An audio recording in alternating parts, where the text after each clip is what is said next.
Hello guys, welcome to our video tutorials. So our topic today is all about combined heat transfer. So here's our sample problem. A cylindrical rod with a diameter of 10 cm and length of 50 cm is exposed to a fluid at a temperature of 80 Kelvin. The rod is made of a material with a thermal conductivity of 25 watts per meter Kelvin and a convective heat transfer coefficient of 100 watts per squared meter Kelvin. The surrounding fluid has a temperature of 20 Kelvin and the convection occurs with a constant heat transfer coefficient. Assuming steady-state conditions and neglecting radiation effects, calculate the heat transfer from the rod to the surrounding fluid.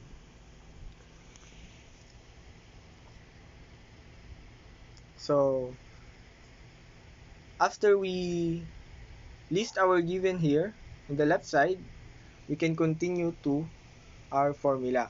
So, heat transfer total is equal to heat transfer convection plus heat transfer conduction. So, first, we need to solve for the heat transfer convection. So, it is equal to the the heat transfer coefficient times the area times the change of temperature. So 100 watts per square meter Kelvin times the area pi times 0.1 meter times 0.5 meter times the change in temperature, which is 80 Kelvin minus 20 Kelvin. So 942.5 watts is the answer for our heat transfer for convection. For our conduction, we will use the formula Ka times the change in temperature over the thickness.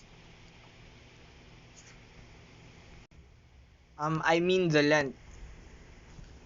So 25 watts per meter Kelvin times the area pi times 0.1 over 2 squared times 60 Kelvin over 0.50 meter. So we have our answer for conduction, 23.55 watts. So Q total is equal to 942.5 watts plus 23.55 watts. So Q total is equal to 966.05 watts. And that is our final answer.